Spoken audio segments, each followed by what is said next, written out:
I was saying, in the meantime, I remember in 2021, we shot a film called Bohali. It was not our equipment. We outsourced it. But how's the quality? The quality wasn't But how about gravel road? Have you tried distribution? That's on a road, gravel road and so on and so on. Yeah. In the meantime, we were only distributing through YouTube. I also tried Netflix, but hey. No, I think the Netflix requirement is huge. Yeah. And if you want to do a Netflix project, you have to have a budget, like a high budget. Even if you don't have a high budget, at least have a standard budget that you say when you go to approach like indigenous film distribution, you know what we are talking about such thing. Yeah. Like a related or a particular budget. So, but before we carry on, tell us about yourself. Okay. But the name is Benjamin Sumlo Rastapa, 31 years of age, from Sohopo village, born and groomed in Sohopo village. So, what enticed you to be in the film industry? To make the story short, here's what happened. In 2012, I was doing my grade 11. By the way, I had failed my grade 12, so I was supposed to do grade 12 by 2012. But because I failed in 2012, then I was doing grade 11. There was this period, it was around April. This teacher or English, the lady was teaching us how to write an essay. Just how to write an essay. That's when she taught us about the plot, the settings, the theme, and all things that are involved in the book. Then when she was teaching us, she also said this word: everything that I'm teaching you is what is done by writers. Then it triggered my mind to say, okay, then why am I not trying my mind and see if I can be a writer? Then I took the pen and the paper. I wrote the topic, child in misery. Immediately after writing the topic, my life changed. My mind switched off.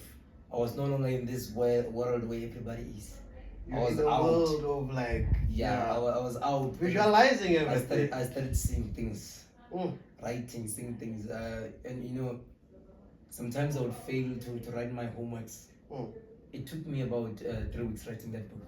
I wrote. There was this day when I was writing in class, the tears were dropping. So somebody asked, "Why are you crying?" And I was like, "Am I crying?" And he said, "Yes." Here, your tears. I said, "No, I'm sorry, Manish. I'm just thinking of something." Didn't tell the person that I'm actually writing a story because of how touching it was. Then after writing that book, then I sat down alone and I asked myself, why don't I start a film group which will act these books which I'm writing? Because I want to write books. And I recruited these guys in that classroom. We started the film industry. We started to be involved in the film industry. That's when we started. That's when everything came to this point. From your humble beginnings until today, what would you describe challenge? What would be the right way to say in the film industry? This is a challenge. This is a difficulty that we face within the industry. From our side, let me talk from my history. From our side, when I started working with the first thing. I put them in the form of generations. Let me say generation number 1. The guys were good. No one had the background of film industry. Then they recruited their brother. There was this guy they recruited to come and join us. The intention for recruiting the guy, I didn't know the intention was to come and hijack the whole plan. Production. Yes, I thought maybe he's coming here to train us. The guy did train us. The guy did give us a full background. And guess what? One day when he was doing the training, I happened to be the best actor. So, knowing that, no, man, this guy has given us full background, maybe we could go somewhere. Out of the blue, I was kicked out from my group. Your own group? Yes, the group that I've built, I was kicked out. And I was like, how possible is this? I'm hearing people telling me that they no longer want you. But because, having a heart which is strong, you just bear things and say, okay, let me let them pass, let me proceed and try to work again. Because by that time I was watching wrestling, WWE. There was this guy called John Cena. He had this motto, the NGU, never give up. Yeah. That is the motto which I was using. So the first challenge there was that people come from far places, people who want to be filmmakers, given to go and do projects. They just come to you and say, no, we're here to help you, not knowing that they're there to just make their projects and go. Yeah. So the guy took the group, I rebuilt. Then after rebuilding, the second generation, another guy came. He was supposed to be one of the cast in ECD. He came, influenced the guy. The guys told him that no, I'm here from ECD. We're going to shoot films. We're going to do this and that. Part of the guys went there. I had to go back and recruit again. So some of the guys went to ECD. The guy was from ECD, but the guys whom he recruited, they didn't even make it. That's the worst part. He took them, they shot a film. After that, he disappeared. Just as in the first ones. So the challenge which I'm saying that we are coming across is with the guys who are from the bigger productions coming to us and saying, no, we're here to help you. To enrich. But then they come there with their own intentions. Fast forward from there, coming to the recent years after meeting the LIFA group, the Limpopo Film Festivals, there came other challenges. Finance. But the biggest challenge. But looking on that perspective, right? Looking on that side of filmmaking, what aspect, except finances, what aspect outlines you to be the best? What outshines you to say, I proud myself to be this particular department, to be in this particular department? You know, the authenticity of the stories we produce. That makes us outshine. But which department would you prefer to work in? The director, the executive producer, the script writing? Executive producer, that's where I belong. But then, because as I told you that I've been recruiting guys, training them, I did do everything in film industry. I did direct, I did photography, I did script writing, which I love the most, by the way. But where I feel I belong, it's being an executive producer. But apart from that, now we're talking about being behind the desk as an editor. Those are things that I love the most. So earlier, before we started recording the director's channel, you mentioned something that your only source of income was from YouTube. Yes. There's some people out there who don't know the process of how to generate an income from YouTube. Like me, I haven't yet generated an income, but here I am pushing the podcast, So what will be your advice in that certain aspect to say, if you want to be in this industry, or if you want to generate an income, do this and this and this and this? First and foremost, I think most people do not know that they do have the YouTube channel. Like almost everyone who does have a Google account, that very same person does have the YouTube channel. So the biggest thing that you need to do, firstly, is to produce. Because there's no way you can generate without producing. Now, after producing and distributing on YouTube, you need to push and ensure that you do get subscribers. Because without subscribers, no payment. Then YouTube does have a target. The target for YouTube is 1,000 subscribers, which is very difficult to get, by the way. Yeah. Because most people don't like subscribing on YouTube. But if you do influence people to subscribe, you do show yourself and sell yourself out there. Don't expect money by that period. Just sell yourself out there. Show people that you're putting content on YouTube. From there, you need to also have not only subscribers, but you need to also have viewership. The more you've got viewers, the more you are the opportunity of getting finance. Now, getting viewers, 5,000 viewers, 1,000 subscribers, now it puts you in a good position to be monetized. Then you need to go back again to your YouTube channel and create the monetization. But be careful. There's one thing which I've realized that most people do not know. When you monetize, the content which you've submitted, if it does have a content which is copyrighted, like if you do have music for any artist, you won't get remuneration for that. Automatically they say no, because it's copyright infringement. Therefore, it means you need to have your own music You need to have everything, your own sound. Now, you need to be a powerhouse production. Yes. That's what you're standing. And again, we also come to the kind of t-shirts which you wear. Normally, I don't like this branded clothes. Because branded clothes, once you wear brand, the brand can also claim some remuneration from your monetization. So therefore, you need to avoid branded clothes. You need to avoid anything which is copyrighted. That's when you can be able to say, no, now I'm pushing, I get 1,000 subscribers, 5,000 views. Then does not only end there. Even after that, you need to ensure that whatever you put, whatever content you put, must attract people. The more you attract people, the more you've got viewers. The more you've got viewers, the more these guys from different companies add their ads inside your channel. Once they add their ads, with the ads you get remuneration. Yeah. But then there's one challenge which I did mention. The challenge is with receiving the pin, which to this point, you haven't received the pin. It's killing me, man. It's killing But the pin is there. Like, to tell you the honest truth, the pin is there. But the question is, how do you get it? Because you check your emails. Remember, sometimes Gmail or email identifies incoming emails or Gmails, incoming them, of them coming to your account as a spam, right? So sometimes you might find them in a spam account or in the spam section, right? So you just have to go through those spam emails. Yeah, plus I do not delete emails. Yes, so you should go through them and recheck. Okay, in this particular email, if you didn't get it, you should call Google directly, because you have an option to text them. Text them directly from the YouTube.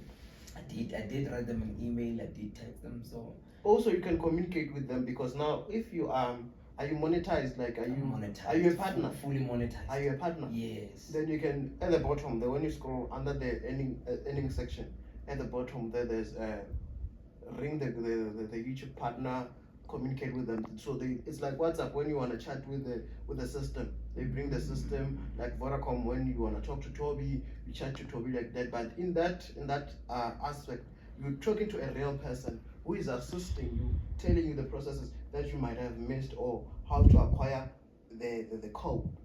Because after a certain time the code expires, if I'm not mistaken. Yes, and my worry is that they've also stopped their ads. They're no longer advertising ads on my channel, which means if ads are being stopped, the money is no longer coming in. No, the ads can't stop as long as you pick a video and you choose a section in that particular video how to monetize. Then I think I once did monetize one YouTube channel that I lost. Because many people do not know, man. With YouTube there's money.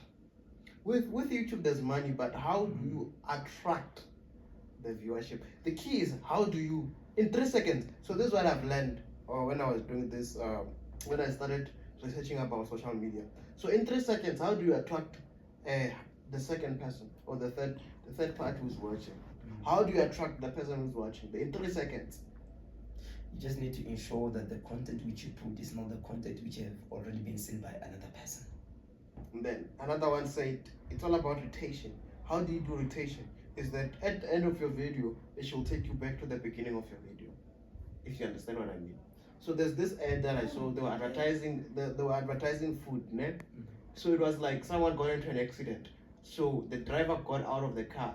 Then when they went in front of the car, there was a lady who was laying down, holding a pocket of chips or a container of chips, advertising the food, like, hey, you thought something was like disastrous or dangerous happened here, or something is an accident. No, it's not. Come buy food from us. So you see the advert, or someone like, do you know those people that are falling on their back, and someone fails to catch them and walks through the camera, like walks towards the camera speaking.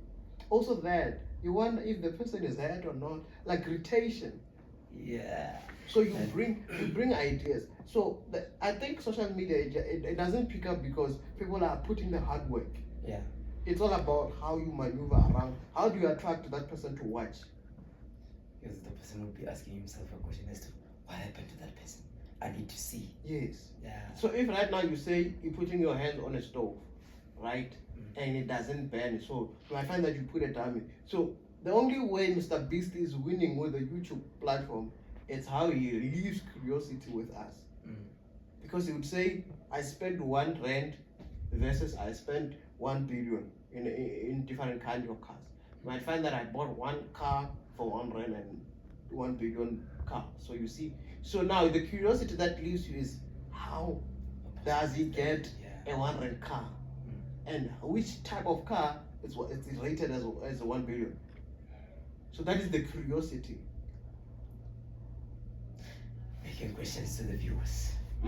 So also I saw him, actually he has this chocolate kind, very Mr. Fist, something like that, Feastables. So he had this big bottle of Coke in his studio. He built this kind of a big bottle, right? The people were throwing mints inside, big mints inside the bottle.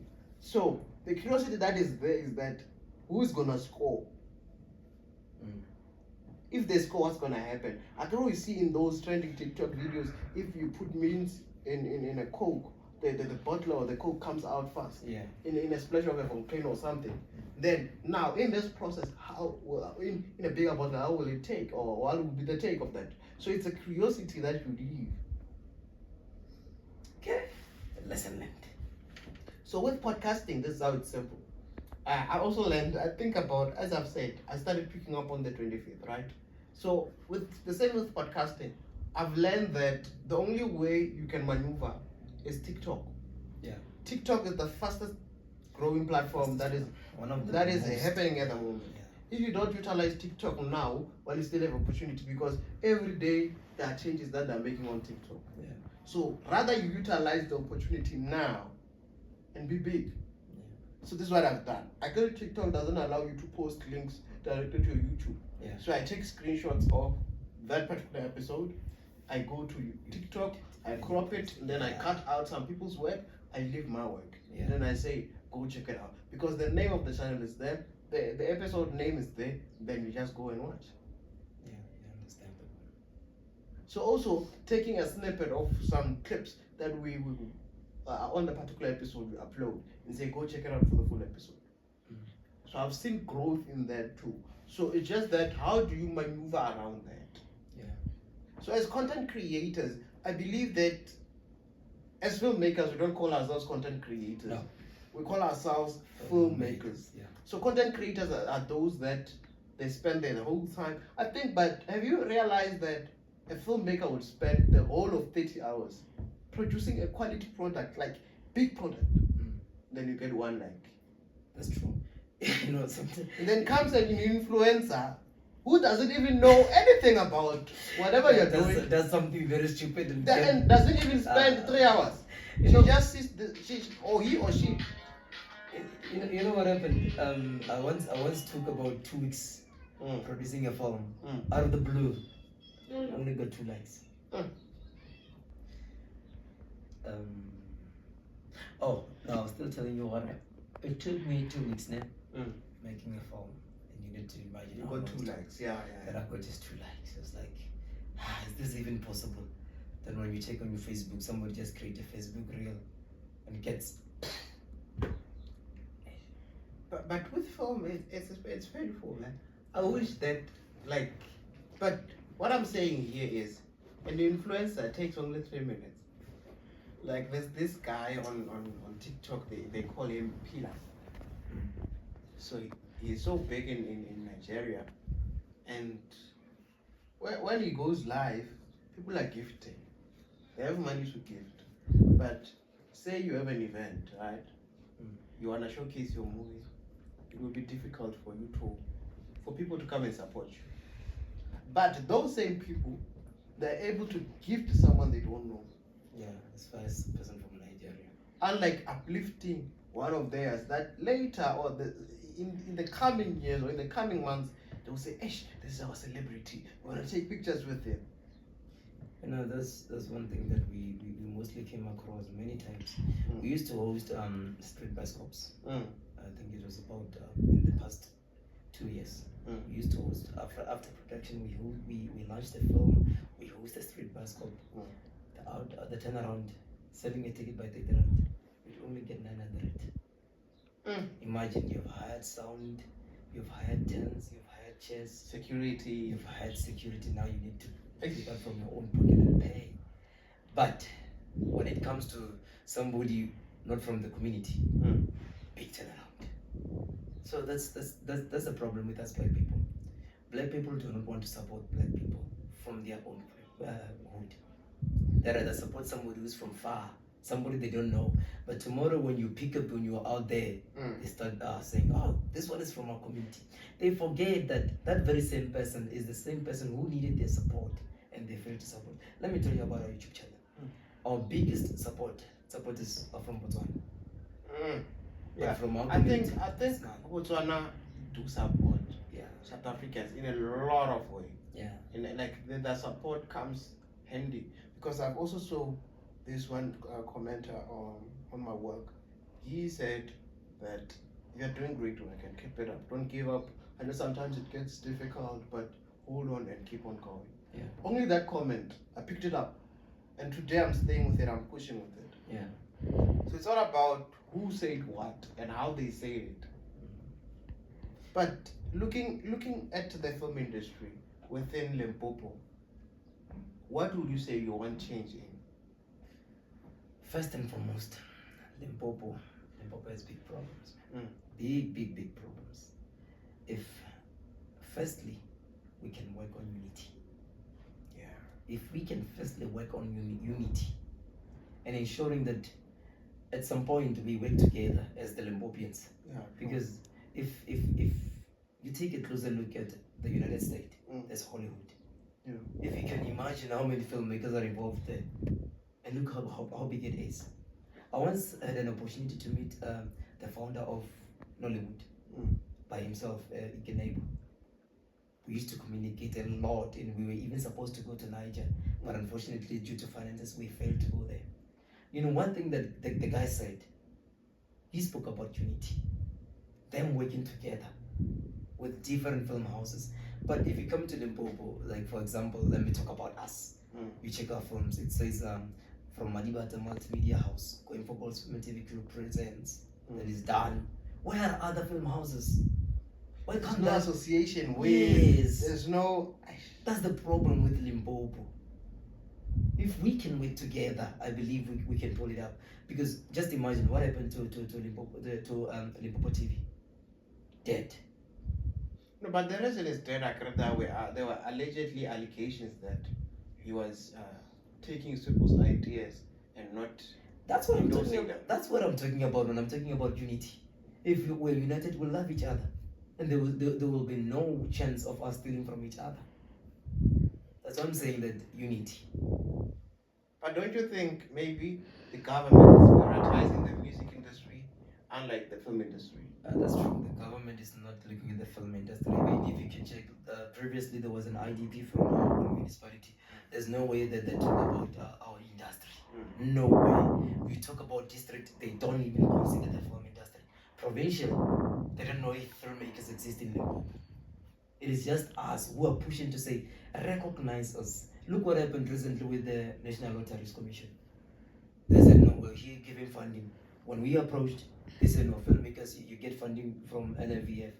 And how hard is it to get funding from NLVF? So I can basically say that our province doesn't know that filmmakers exist in Limpopo. And to tell you the truth, it's so sad because most known filmmakers out there are from Limpopo. Yeah, true. That's the problem. Did you know that one of the I don't know whether it's the part of the film structure or the film crew or the cast in The Lion King is from Venda. Yeah. But they don't recognize the person. Look how big is The Lion King. But also the magnitude of a production also works. I think in America the only strategy they use, and it's not collaboration, but it's because the company houses, they are owned together. How so? Disney owns Marvel, Pixar is owned by another production. So like that. So for a certain production to release a movie, it goes through Disney. Yeah. And also Disney has its own rights to release its own movies. So I think the powerful tool is just like that.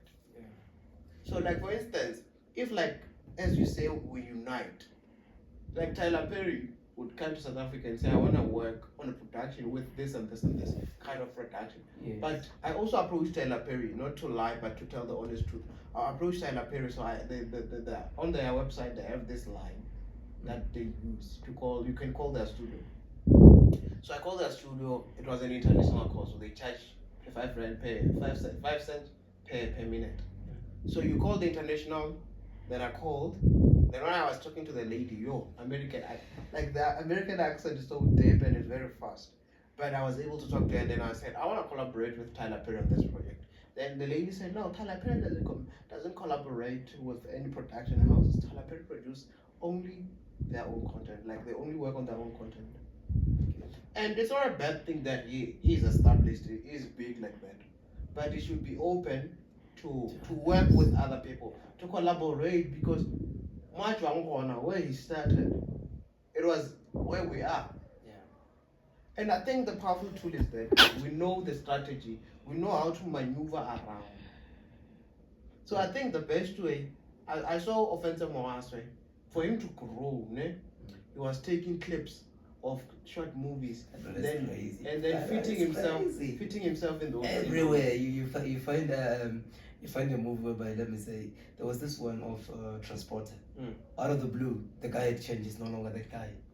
It's himself. It's him. I was like, this. And that process is simple. That process is simple, of removing one character and put yourself.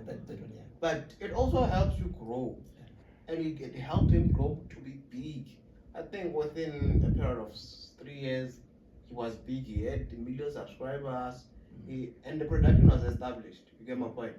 Now he was able to buy his own camera, and now he's a Sony ambassador. So you get it. When he want to shoot a film, he just go to Sony. Hey Sony, I need a cam. Give me a new camera. I want to shoot a production. He even shot this Netflix series, that is, or a Netflix movie with Gaddafi from Generations and so on. Yeah. So it's all about the powerful tool of uniting, as you say. That's the only thing we need, because in the meantime, what I can say about our province is that I don't know if it's a disease or it's just our mentality. Most of us think that we have already made it out there, and yet we forget that we're still on the ground. And on the ground, it means we need to work together. But I think the powerful tool right now is just to have us started by YouTube, as you mentioned. I know it's difficult to start without no equipment, but I saw this one clip. It says, if you have a gadget, a device, a cell phone, use it. Use it wisely, because it can make you to be big, so that you can acquire the equipment. Yeah. So this is what I want to do. My idea is that I want to employ as many people as I can, but first I want to pop. Like, I want to score. If I can get one film on TV, then I'll be fine. But then I concluded to say, how do I get my work out there? So like this one, there's Losing Lerato. I remember Losing Lerato. The production by Mani, by Kariso Vakwena. Yeah, then you did Losing Onika. Yes. Because I was there when you were premiering it. Yeah. So Losing Lerato was stationed to go into international, whereby it was sold to Lionsgate. So Lionsgate offered him 22 million, and it's US dollars. He was like that time he was a billionaire. With dollars, probably you are a millionaire. But he said, just because they want actors from America and they don't want to put her daughter in the film, then it's not gonna work. Then he said, okay, fine. Let me shoot this movie. I'll sell my own house. I'll sell my own cars. I'll sell everything I have. Then we'll go back home to where we come from, and we shoot the production. They shot the production. The production got to be big. Now here's what kind of production. And the movie now is on Netflix. So the same amount that they offered him, it has surpassed. Now it is profit. Yeah. So it's all about the risk that we take and the risk that we want to put in. Yeah. So the same as me, I'm putting in the risk here. I want to get the Sony FX6 and shoot a film. Get it on gravel road, or get it on indigenous film distribution. So all they want there is quality. The quality. So if one thing, it's all about the sample. So for instance, Bushandeshi, Shandesh, Nakompo, like that. For them to get through, it was only one song. Yeah. So same applies to us. There should be only one film. That's what happened to us. You know, it's just one film that made us reach the target on YouTube. The film is Mpule Wabatiyo. Yeah. Based on ancestral life, but to some people it is true life, what they are going through. Yeah. And that film is what made us there. Yeah. But to our viewers there that are watching, the directors, the journalists are watching out there. What can you say to them as an executive producer, as you once been a writer, as you once been a director and a producer? What can you say to them there? What I would say is, in this industry, the first thing that it requires is for you to be committed. Yeah. Don't just love it, but be live committed. it. Yeah. Live it. Let it be part of your life. If I tell you how many jobs I've quit, jobs as in like whereby I was generating funds, but I did say no, man. These jobs are delaying my progress in the film industry. I worked at Web Store. I was earning a lot by a week, almost 2,000 by a week, but I left. I worked at Lesser Research. I was earning. I left. I did the Bachelor of Education. Didn't even know if I can go and market, because once I go to market, the film industry on my side, it's like that's when I'm saying. That's why I'm saying that you need to leave it. Be committed to it. Marry it. Yeah. And if you marry it, I like it. It'll grow you. I like it when you say marry it. Yeah. But do you have any upcoming projects that you want to share with us? Yes. In the meantime, we were supposed to have started the shooting last week, but unfortunately, due to the fact that we had to sell some of the equipment so that we can purchase new equipment which can put us on the right spot, we'll be starting the shoot next week. The production, we're now in pre-production. So we're going to the production next week. It's called Who Is My Father? Lahlekile baba. There it is. It's nice because it's just this young guy is asking, Who's my father? Who's my father? And you know what inspired the movie? Losing Lerato. Because in Losing Lerato, the lady knew her father and the father knew his daughter. But in our case, the son didn't know the father, but the father knew the son. But the same case happened whereby a powerful man, but in our case, is not a politician, he's a drug dealer. Because currently we're facing the issues of drug dealers, whereby the lady was influenced by the drug dealer. She was out there loving things, so she just chose money over the relationship, and the father ended up in prison. Now the son is growing, the ancestors are attacking. That's the issue, because most people are not aware of the fact that as a child, an African-born child, your ancestors need to recognize you in order for you to be blessed. And if your ancestors do not recognize you, your blessings may be limited. That's why in this case we're saying, let the child know both the maternal and the paternal side, and know the ancestral practices for both sides. Because personally, I'm a Christian, but I can't say just because I'm a Christian, if the mother of my child is not a Christian, is practicing African tradition, then I'm saying no, my child must not practice African tradition. That's wrong. Yeah. Because at the end of the day, the child is the one who's gonna suffer. So that's why we're saying, who is my father? Asking the mother, Mama, you told me about this rich guy, but now I'm failing to progress in life. I'm failing to reach my desires. Whenever I try, things fall apart. And I'm seeing this old woman telling me what I must know my roots in order for me to progress. Who is my father? What are my direct roots? Well, while you're talking like that, you're inspiring me. I was thinking of Hauta BMX, and while I'm thinking of Hauta BMX, who's my father, I also got inspired to say my wedding in Cape Town. So it's all about a movie, traveling to Cape Town. Now, a couple traveling to Cape Town, they face challenges on the road.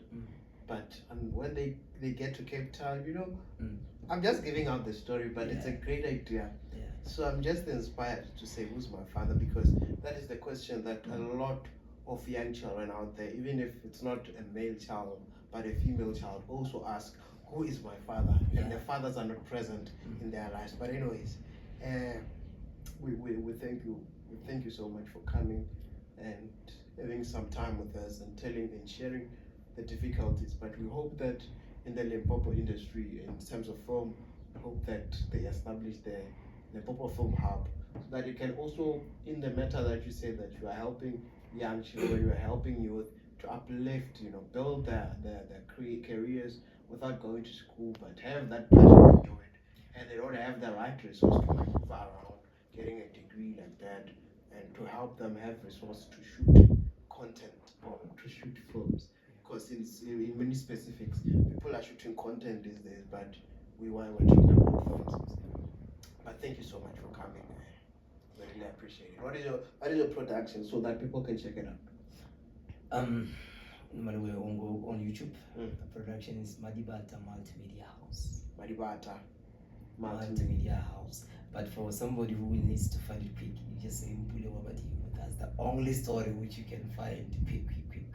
Mpule Wabadimu. There it is. Mina Abukona Sakwati, and I was having a lovely conversation. So just for you to know, this was the first, the first conversation we had about film. In the entire episode, like in the entire series of the episodes that we had, we've never had such.